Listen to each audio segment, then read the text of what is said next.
Banyak sekali yang dibisain, makanya saya nyebutnya harus gimana. Ini luar biasa Mas Rahadian Yudhistiro. Ya, Rahadian Yudhistiro. Eko Yudhistiro, dan ini merupakan salah satu kesempatan yang sudah kita tunggu sebetulnya lama sekali.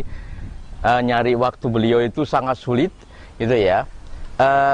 Tentang Mas Tiro nanti beliau akan cerita apa sekarang yang dilakukan oleh Mas Tiro dan kawan-kawan di dalam satu komunitas, bahwa di olahraga itu memerlukan satu pengetahuan atau saintifik ya kira-kira sekarang yang dikenal dengan sport science.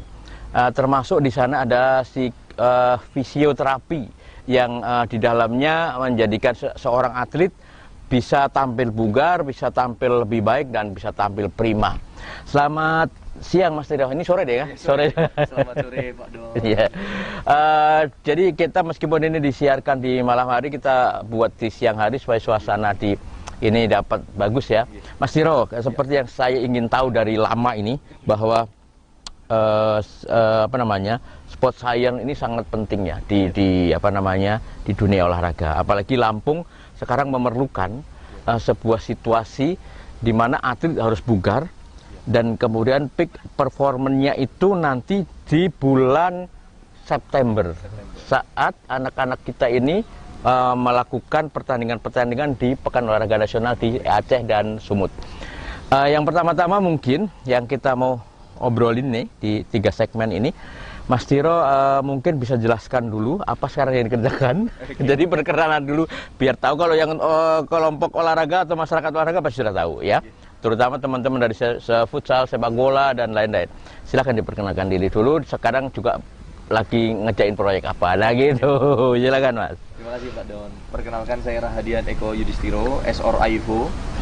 Jadi saya merupakan lulusan dari Sport Science Yogyakarta State University atau Universitas Yogyakarta, di mana saya mengambil konsentrasi terapi olahraga. Nah, konsentrasi terapi olahraga ini sangat baru, apalagi di Lampung. Iya.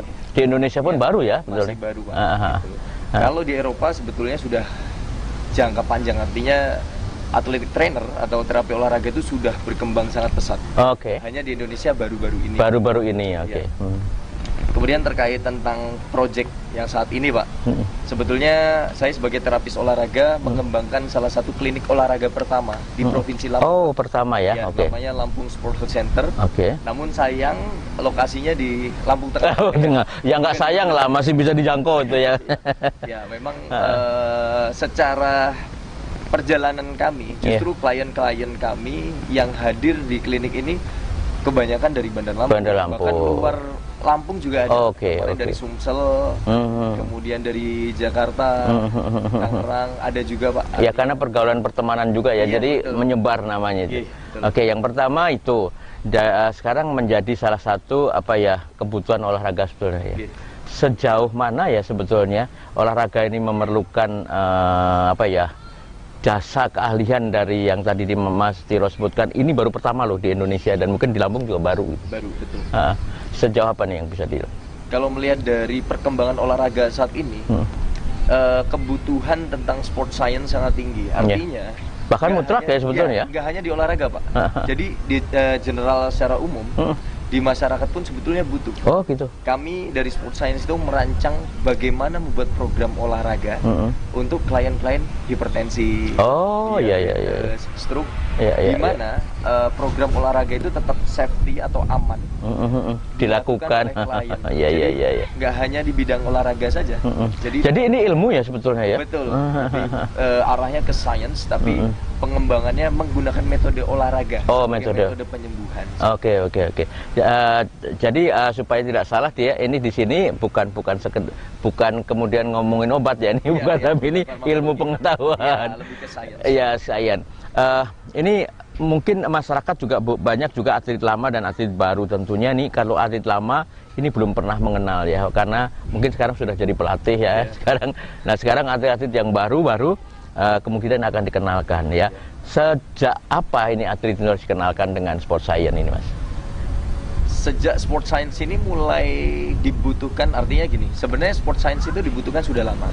Cuma penerapan di Indonesia ini mungkin jangka waktunya 5-10 tahun lalu baru muncul. Padahal di di Eropa itu sudah berjalan cukup lama. Makanya kita ketinggalan banyak ya dari beberapa. Banyak. Nah, akhirnya penerapan ini ya memang sebaiknya bahkan di Provinsi Lampung itu bisa diterapkan sesegera mungkin. Sesegera mungkin, ya. Saya yakin juga pelatih-pelatih saat ini di tingkat PON, khususnya dari kontingen Lampung sudah banyak yang update juga terkait sport science. Iya. Untuk teman-teman di Lampung mungkin ada beberapa pelatih juga yang mempelajari ini secara khusus, mungkin ada yang secara sambilan saja ya. Ini sangat bermanfaat untuk atletnya ya. Atlet apa Mas yang sangat kental bersentuhan dengan sport science? Oke. Atlet yang jelas lebih banyak melakukan body contact ya. Misalnya sepak bola, futsal, basket ya. Kemudian sebenarnya non body contact seperti badminton, volley yang notabene nggak ada body contact antar lawan itu juga termasuk termasuk bela diri ya. Betul, bela diri sangat dibutuhkan. Sangat, itu paling ya, karena individu ya itu ya. Kalau bergu masih bisa berhenti gitu ya. Kalau individu kan dia harus mengatasi sendiri. Mungkin sedini mungkin diperkenalkan ini sejak umur berapa? Sebetulnya sport science juga ada keilmuan di mana usia dini diterapkan. Misalnya dari usia di under 16 sampai under 20 sampai ke senior itu sudah bisa diterapkan Pak. Jadi sejak atlet itu memang punya konsen untuk ditargetkan untuk menjadi atlet profesional itu sudah bisa diterapkan menggunakan sport science. Bahkan non atlet pun artinya untuk pertumbuhan dan perkembangan pecinta olahraga itu juga bisa diterapkan untuk mengoptimalkan tubuh kembang si anak ini. Oh gitu. Jadi ya. Atlet, ya. Jadi tidak hanya atlet, termasuk usia dini itu sudah bisa dimanfaatkan ya.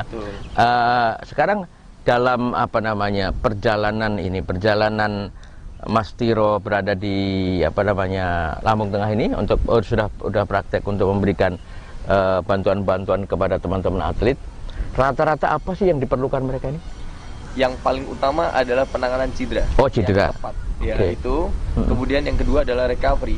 Nah, strategi recovery atau pemulihan yang optimal itu belum banyak penerapannya di atlet-atlet Lampung. Ya.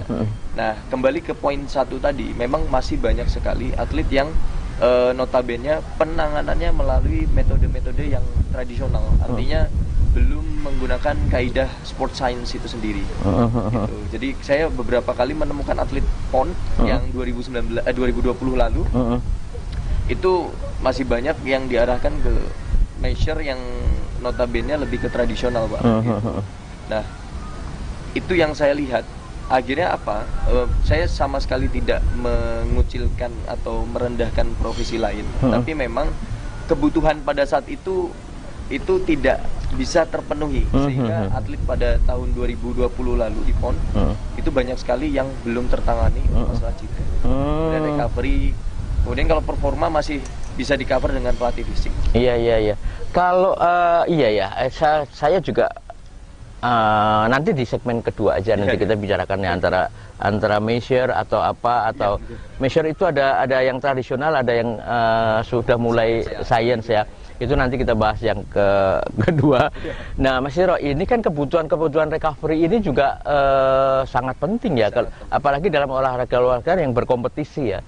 Berkompetisi, sekarang main, sekarang istirahat, kemudian besok main lagi dan seterusnya. Ini punya pola baku apa gimana kira-kira? Sebetulnya nggak baku Pak. Artinya sifat recovery itu dinamis.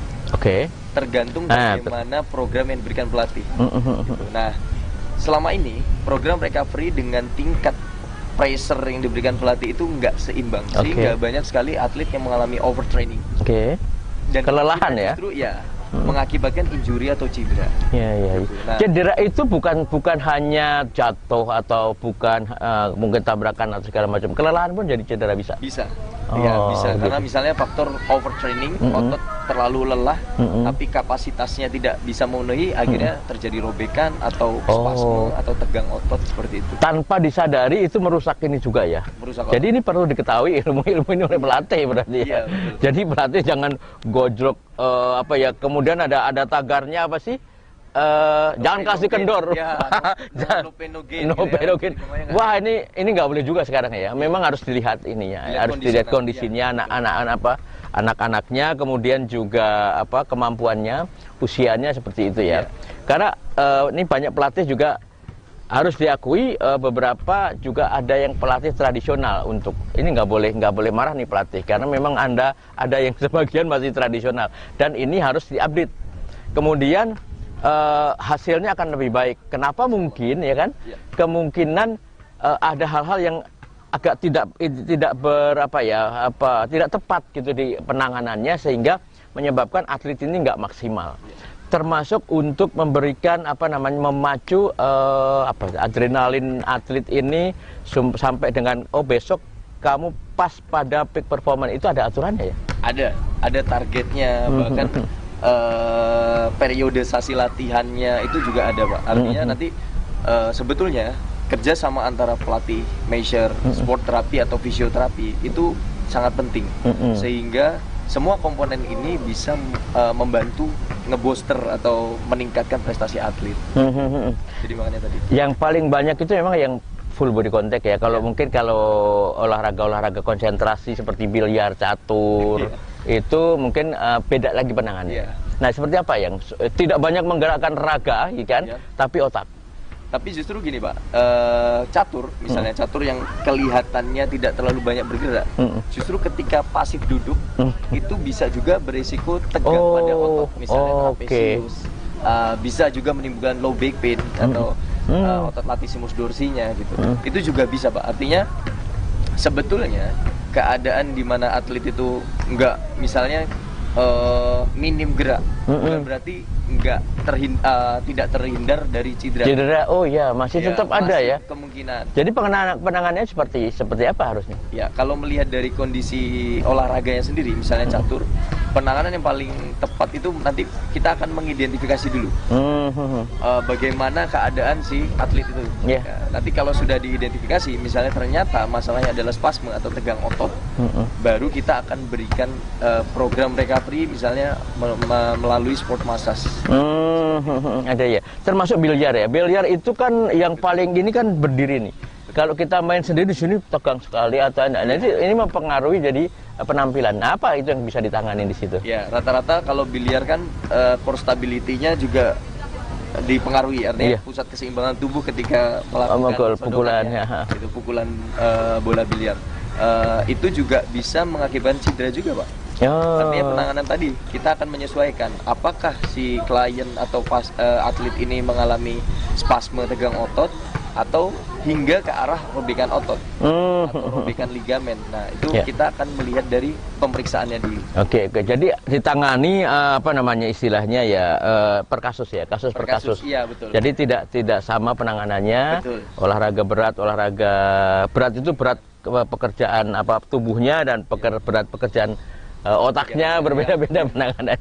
Oke, kita jeda dulu ya. Kita akan jeda sejenak dulu, sahabat Mitra TV. Nanti kita akan tahu bedanya bagaimana apa yang dinamakan measure atau pijet ya. Kalau nggak tahu measure itu pijatan ya, tradisional, dan apa yang dilakukan oleh untuk sport science ya. Jangan kemana-mana, kita di segmen kedua nanti masih dengan Mas Tiro membahas hal ini. Tetap di Mitra TV.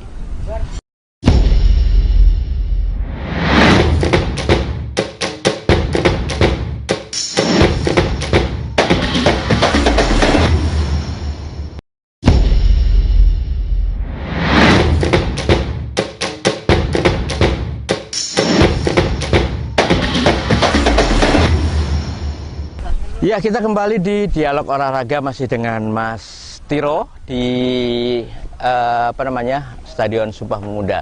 Dan pada kali ini kita bicara soal sport science dan banyak-banyak macamnya di sana.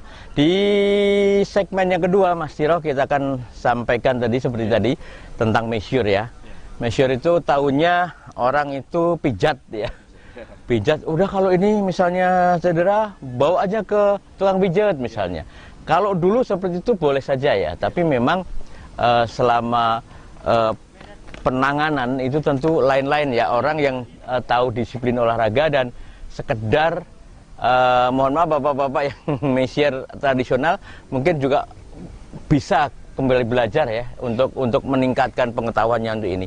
Nah, bisa dijelaskan Mas, apa bedanya sekarang? Oke, baik Pak. Sebetulnya di Indonesia ini kalau bicara tentang sport science sangat luas Pak. Luas ya. Dari sport science itu sendiri banyak turunannya. Yang pertama adalah industri, sport industri. Kemudian di mana itu berhubungan dengan manajemen olahraga. Kemudian turunkan lagi ada namanya athletic trainer. Kemudian diturunkan lagi ada adaptif olahraga, di mana menjadi pengajar atau pelatih disabilitas. Kemudian yang terakhir ada yang berhubungan dengan kebugaran. Jadi lebih ke performance olahraga. Ada lagi banyak sebetulnya Pak ya, lebih ke sport analitik. Menganalisis bagaimana pergerakan secara kinesiologi, kinestetik dan sebagainya. Gitu. Nah, kalau bicara tentang tadi pijat ya, tukang pijat, sebetulnya ada perbedaan antara sport scientist, sport terapi, kemudian fisioterapi dan measure. Itu berbeda Pak. Kalau measure itu lebih ke arah tenaga keolahragaan yang menggunakan metode massage dalam proses penerapan terhadap klien atau atletnya. Kemudian kalau fisioterapi kan saya sebetulnya bukan di fisioterapi. Fisioterapi itu lebih ke arah tenaga kesehatan. Tenaga kesehatan di mana teman-teman fisioterapi ini di bawah Kemenkes. Gitu. Nah, kalau tadi sport terapi itu masuknya tenaga keolahragaan, Pak. Di mana menggunakan metode olahraga atau metode ilmu olahraga dalam penerapan terhadap atlet atau klien seperti itu. Jadi memang bedanya besar banget ya. Iya, apalagi tadi measure tradisional tadi itu akan berbeda lagi. Mungkin rata-rata menggunakan metode massage, tapi secara sainsnya mungkin lebih banyak justru ke experience gitu ya, pengalaman bukan ke sains atau keilmuan. Pengalaman menangani ya, meskipun dia tidak belajar juga di measure untuk olahraga, kalau dia tahu urat segala macam, ada yang tahu kan seperti itu juga banyak yang juga bisa ketika ini tabrakan gitu, yang dulu kan sama aja Pak Dukun juga dengan pijat juga, pulih loh gitu nih, kayak teman-teman yang ada di Sangkal Putung dan lain-lain itu kan punya ilmu masing-masing. Artinya tidak menjurus pada satu ilmu itu, artinya kita sekarang ada di sport science ini memiliki ilmu-ilmu baru yang dikembangkan sesuai dengan kebutuhan ya, kebutuhan nantinya, karena di daerah luar Indonesia sudah ini sangat masif begitu kan. Terutama di dunia olahraga, kenapa orang Indonesia kalah bugar gitu sama misalnya di bulu tangkis saja. Kita mungkin banyak yang kehabisan tenaga sementara yang lain masih. Nah, itu seperti apa sebabnya? Kalau faktor-faktornya lebih saya belum bisa menilai secara detail Pak ya. Karena pasti itu pelatih yang akan berwenang mengevaluasi. Tapi kalau melihat dari beberapa yang sudah dilalui ya Pak ya, mungkin banyak faktor-faktor.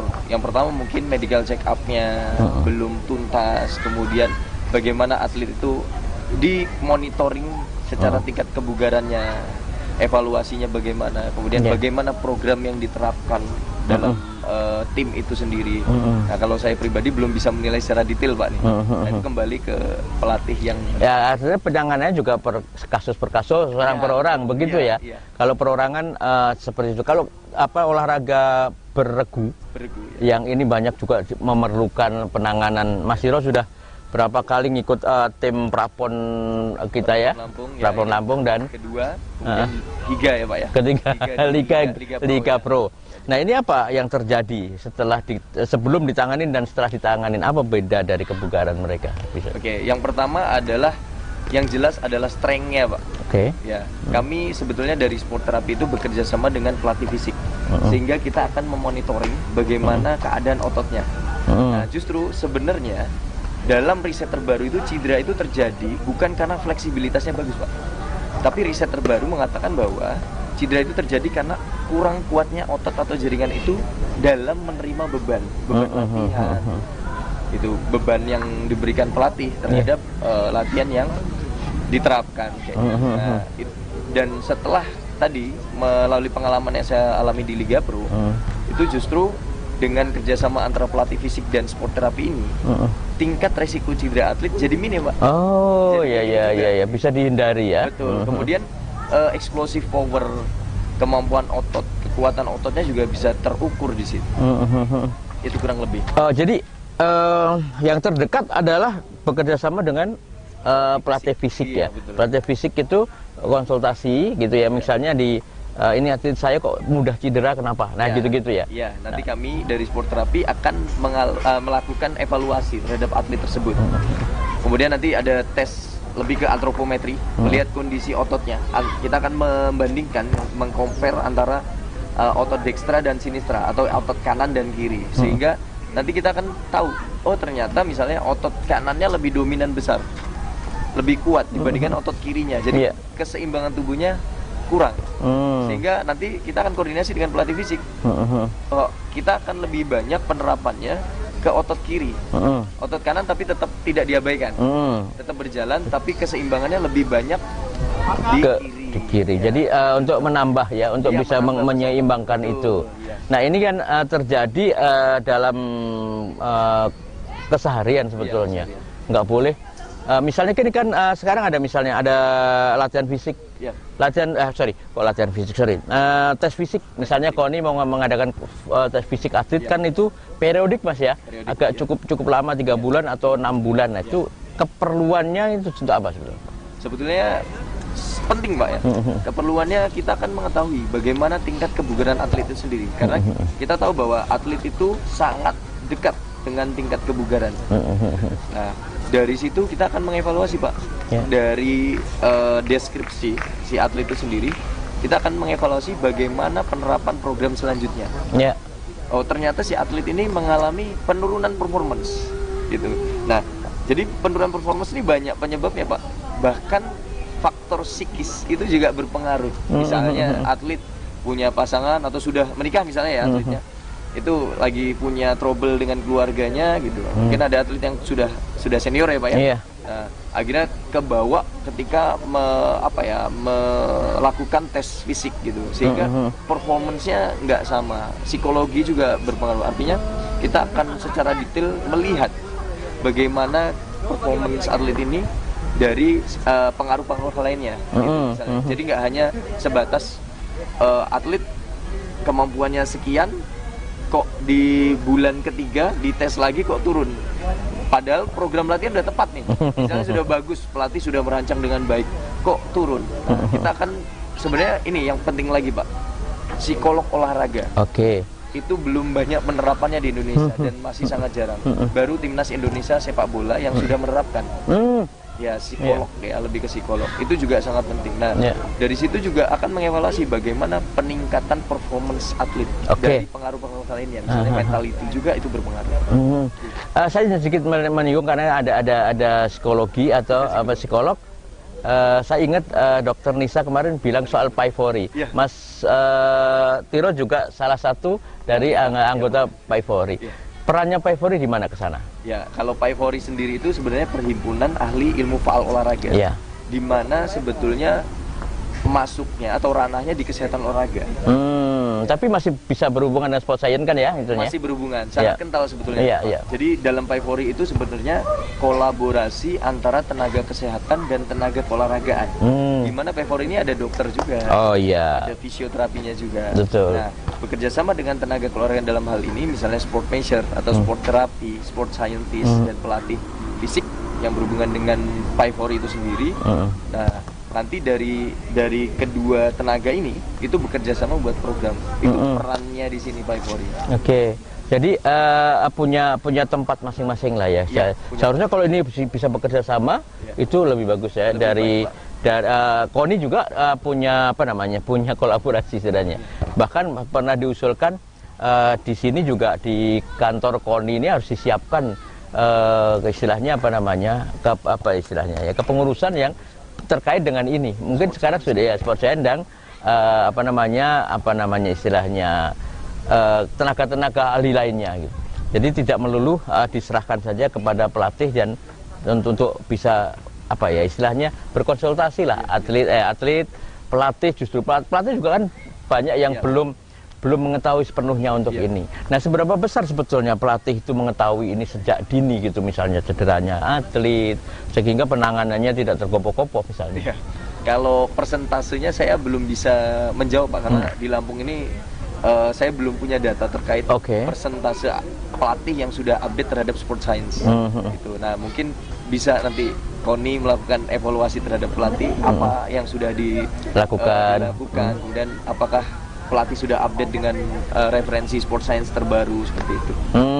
Dan ini perlu ya, ya perlu data itu, karena saya pribadi aja belum punya datanya.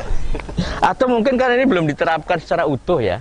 Setelah ini kita ini mau ada menjelang PON ini, menjelang PON, menjelang apa namanya, ini masih ada beberapa yang BK ya, ada satu lah katakanlah. Kemudian ini sudah masuk dengan plat prof. Nah, saran dari Mas Siro ini di segmen ini masih ada 3 menit. Sarannya untuk plat prof itu apa sebetulnya, mulai tahapannya yang akan dikonsultasikan dengan teman-teman, tentunya pelatih dan pelatih fisik tentunya kan. Kalau membahas tentang saran ya Pak ya, saya pribadi sebetulnya saya belum bisa menilai bagaimana pelatih sudah menerapkan ilmu sport science ya. Tapi yang jelas bagaimana kita bekerja sama dalam komitmen meningkatkan prestasi olahraga khususnya di Provinsi Lampung. Kita tahu sebetulnya SDM di Provinsi Lampung untuk atlet itu sangat banyak. Sangat banyak. Tinggal bagaimana penerapan untuk bekerja sama atau berkolaborasi antara tenaga kesehatan, tenaga keolahragaan dalam hal ini ya, misalnya pelatih, dokter, fisioterapi, sport terapi gitu, untuk komit dalam mendukung bagaimana atlet itu bisa lebih berprestasi dari sebelumnya. Dengan bebas dari gangguan-gangguan cedera ya, tentunya seperti itu. Sangat penting juga. Oke, kita jeda lagi, nanti masih ada segmen yang terakhir Mas Siro. Sahabat Mitra TV, kita jeda sejenak, nanti kita akan bahas pokok masalah banyak, karena di sini sekarang ada fakultas baru kalau nggak salah di ITERA, itu ada rekayasa olahraga. Dan itu juga sangat penting untuk juga di cawe-cawe ya, cawe-cawe soal olahraga Lampung, karena demi kemajuan, karena persaingan semakin ketat, persaingan juga semakin berat dengan daerah-daerah lain. Mungkin daerah-daerah di Jawa sudah mulai memakai itu ya. Kita harus mengejar ketinggalan itu. Ya, jangan kemana-mana, kita akan kembali lagi di sesi yang ketiga atau segmen yang ketiga, masih di Mitra TV.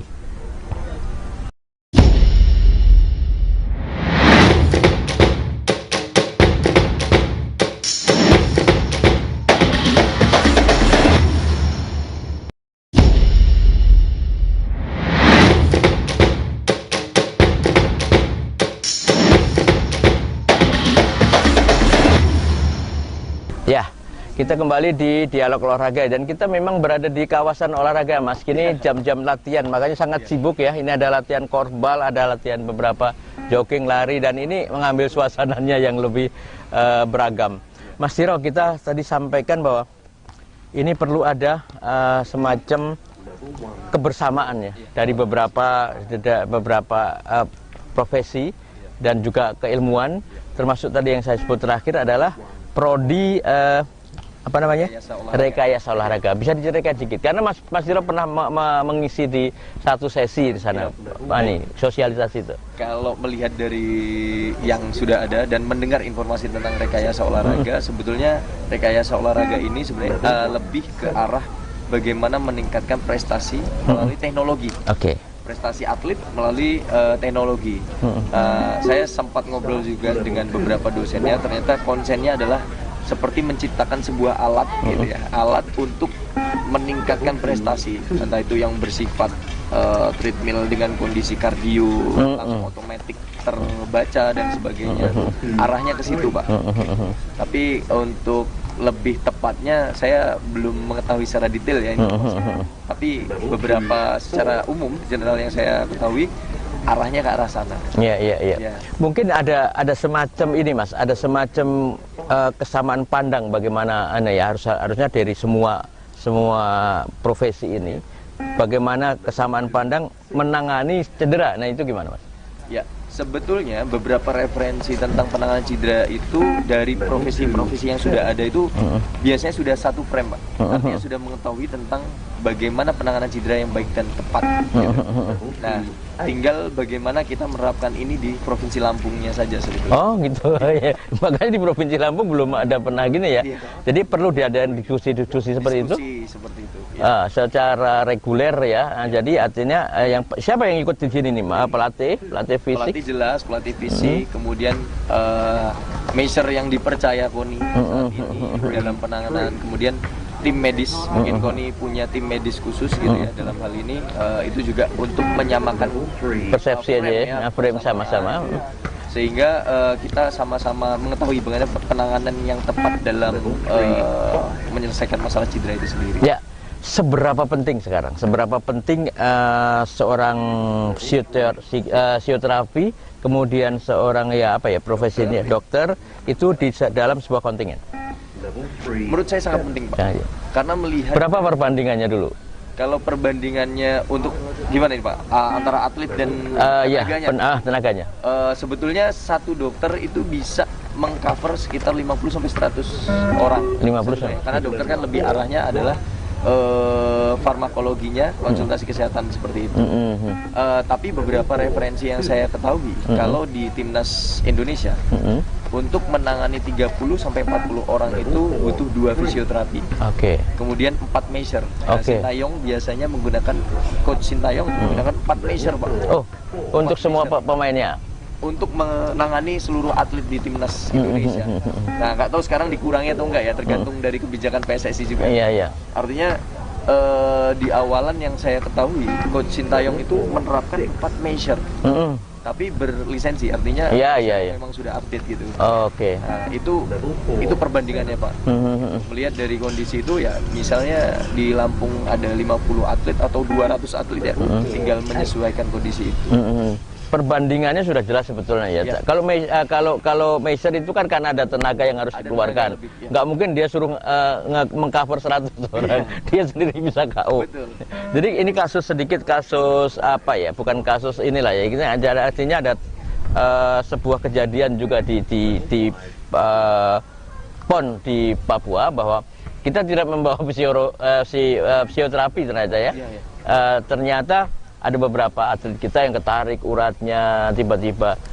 Apakah ada? Ini sekarang kita mau tahu dulu apakah seperti urat ketarik ya kan. Kemudian kalau panahan itu kan ada dibelikat ya, kontraksi segala macam. Itu diakibatkan dari nervous. Secara general Pak ya, sebetulnya kalau nervous lebih ke psikolog ya, pengaruh ke otot, kemampuan otot sangat itu, kecil ya? Iya, sangat kecil sebetulnya. Tapi kalau kram otot misalnya, itu hubungannya adalah sistem saraf kan? Biasanya karena overtraining atau penggunaan. Tapi kalau tadi nervous terus berakibat ke otot yang kurang dari target performanya, sangat minim sebetulnya. Ya, jadi mungkin bukan itu ya, artinya bukan dibilang itu nervous itu itu hanya alasan kan ini. Tidak, tapi itu kecil ya, kemungkinannya sangat kecil. Pak. Apalagi dengan persiapan atlet yang memang sudah oke gitu. Harusnya tidak muncul itu. Atau kalau di istilahnya kita di sport science itu ada juga penanganan tentang nervous. Kalau selama ini yang saya terapkan untuk atlet Liga Pro itu menggunakan terapi musik, Pak. Penanganan. Jadi sebelum atlet melakukan pertandingan, kita memberikan sebuah terapi musik sehingga psikologinya, mentalnya itu, moodnya ya, itu jadi lebih up, adrenalinnya muncul karena musik itu sendiri.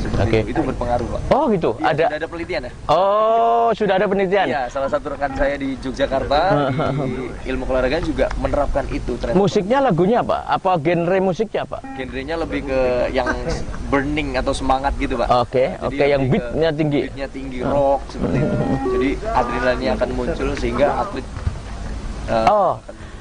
Berarti sekarang agak sedikit nyambung. Kalau kita melihat atlet-atlet luar negeri itu kenapa dia pakai headset di mana-mana kayaknya udah bodo amat, pokoknya turun dari bis sudah headset sudah. Iya, benar. Jadi udah memanage dirinya sendiri. Mentalitinya, ya. Itu salah satu untuk mengatasi salah satu nervous. Ya. Hasil sedikit aja, penelitiannya seperti apa? Dari beberapa penelitian secara subjek itu justru tingkat nervous, depresi dan sebagainya itu jadi turun, Pak. Turun, iya. Ya, itu melalui angket yang diberikan ke Ketimbang yang diem aja. yang diem aja. Kan ada penelitian controlling dan penelitian eksperimennya. Iya. Nah, jadi itu berbeda sekali. Oh, jadi tapi musiknya juga musik-musik yang energik ya? Iya, energik. Iya, yang dia punya mempengaruhi gerak Iya, ya. iya. Jangan sampai pakai keroncong malah ngantuk. Iya. Lebih ke nanti malah ngantuk ya.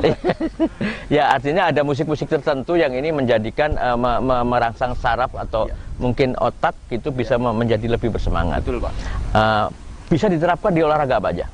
Semua olahraga. Semua bisa. olahraga. Terutama yang membutuhkan konsentrasi tinggi. Oke. Ya. Catur pun sebenarnya Sampai segitu ya. Iya. Jadi artinya perlu sekarang di juga di Lampung sudah diteliti soal ini kira-kira? Kalau saya pribadi belum mengetahui. Belum. Gitu ya, Pak, ya. Siapa tahu ada yang Nanti sudah. Koni bisa. Oke. Masukan buat Koni ya, masukan buat Koni Iya. buat ini memberikan satu apa istilahnya treatment ya, Baru, ya. untuk kepada atlet-atlet karena ternyata ada hal-hal yang tidak sama sekali kita lakukan untuk atlet-atlet kita yang nervous gitu ya. Mudah-mudahan ini juga memberikan masukan yang bagus untuk pelatih dan juga pengurus-pengurus olahraga yang bisa memberikan penampilan atletnya jadi lebih baik. Ya. Oke, itu nervous, masalah nervous dan kemudian cedera. Mas, ini di dalam perjalanan kompetisi ini memerlukan mental juga yang stabil. Nah, ini penanganan mental itu secara jangka pendek, jangka menengah, jangka panjang seperti apa? Kalau masalah mental itu sebenarnya yang expert adalah seorang psikolog, Pak. Oh, psikolognya. Psikolog yang mampu mengontrol, kemudian membantu, mensupport atlet. Tapi kalau beberapa pengalaman yang saya alami ya, Pak ya, mental atlet itu memang tergantung dari situasi atlet saat itu, naik turun. Berbeda semua ya? Berbeda semua, dan setiap atlet beda-beda. Tapi justru untuk pengelolaan mental itu, atlet itu lebih banyak jam terbangnya untuk membuat controlling emosi, controlling mentalitinya bagus itu dari jam terbangnya. Misal si atlet sebelum melakukan pertandingan dalam jangka panjang di-prepare untuk melakukan sparring dengan tim-tim yang mungkin setara atau di atasnya gitu. Sehingga nanti akan melihat bagaimana mentalitas atlet itu berkembang atau tidak. Jadi melalui bagaimana jam terbang si atlet itu sendiri. Jadi masalah-masalah pribadi itu juga sangat berpengaruh berarti ya? Sangat berpengaruh. Apalagi olahraga perorangan ya? Perorangan, kelompok juga, Pak. Kelompok ya. Satu orang mungkin punya masalah ya, masalah pribadi sehingga nggak bisa memisahkan dulu sementara antara masalah dengan pertandingan, sehingga ketika bermain si atlet itu nggak konsen, passing bisa salah misalnya di futsal atau sepak bola, passing salah, kemudian justru controlling bisa lepas dan lain sebagainya karena konsentrasinya terganggu. Nah, perlunya untuk mengetahui itu sebelum bertanding itu apa yang dilakukan sebetulnya? Sebenarnya ada evaluasi semacam angket ya, Pak ya. Kalau saya di Liga Pro itu sebenarnya mengirimkan sebuah G-form untuk mengetahui bagaimana kondisi mood atlet. Ya, selain tingkat kebugaran tadi, kondisi cedera, kita menerapkan juga bagaimana, intinya gini, pertanyaan yang diajukan ke atlet tentang mood yang dia rasakan saat ini.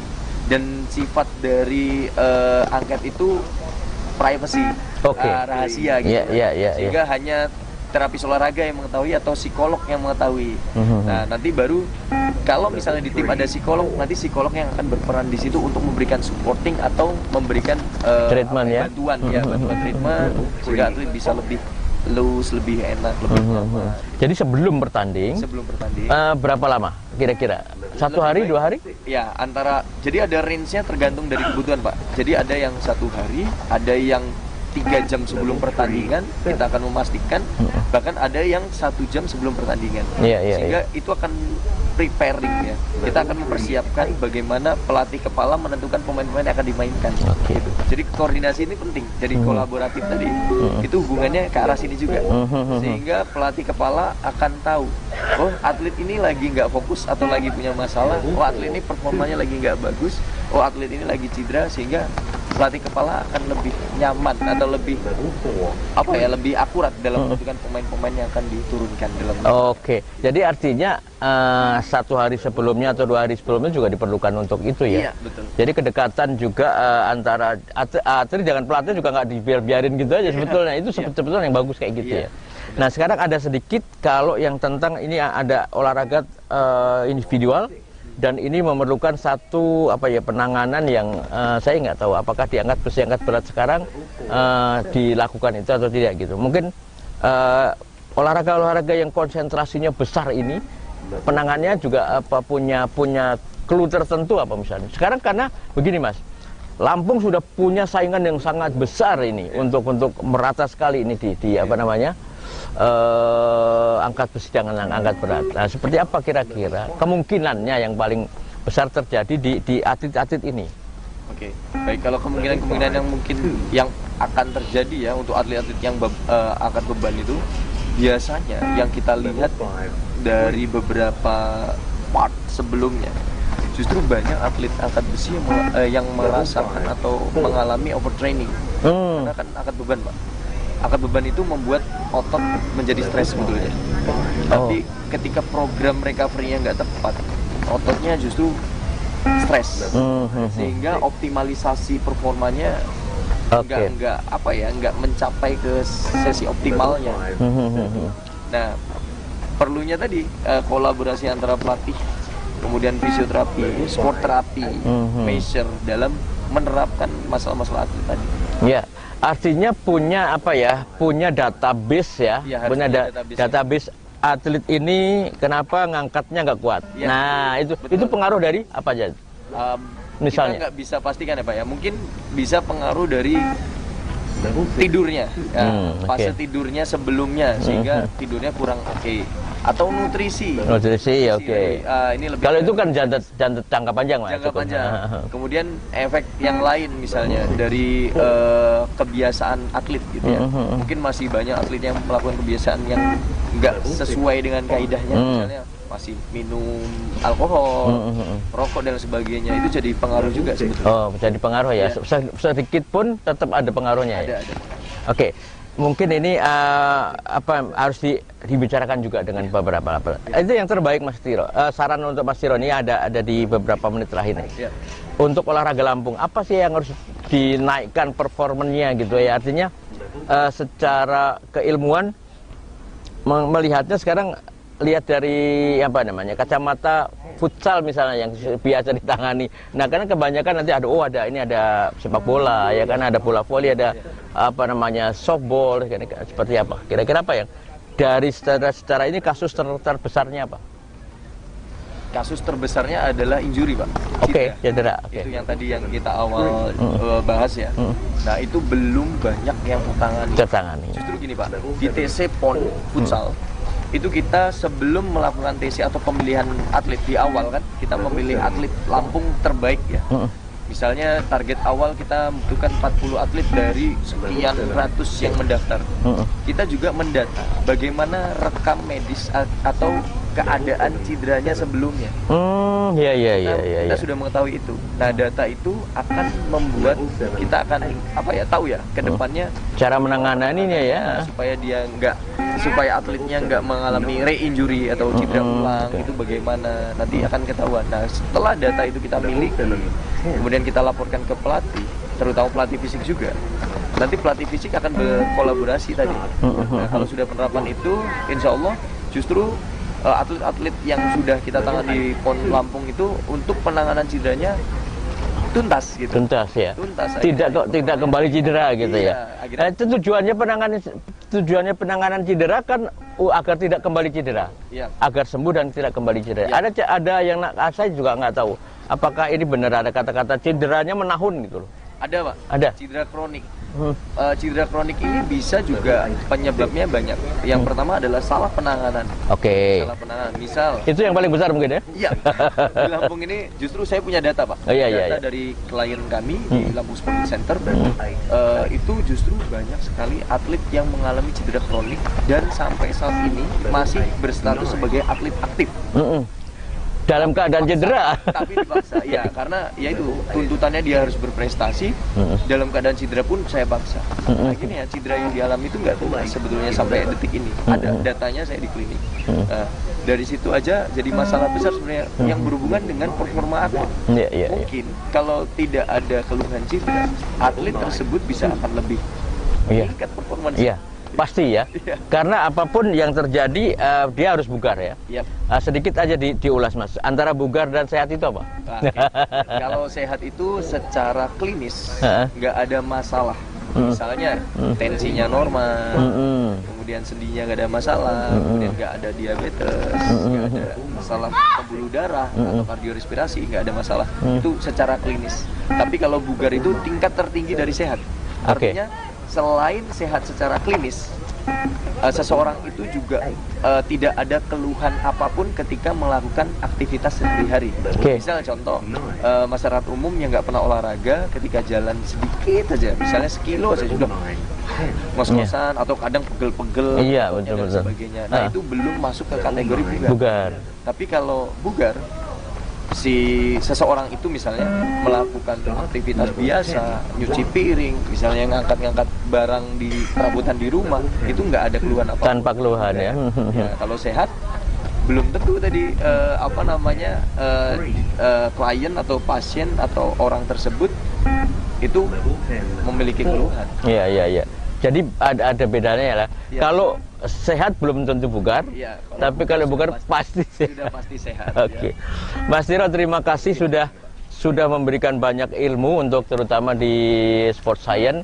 Mudah-mudahan ini juga beberapa usulan atau beberapa kasus yang ini bisa ditindaklanjuti dengan teman-teman pelatih lainnya, bisa berkolaborasi secara pertemanan juga kan tetap bisa ya.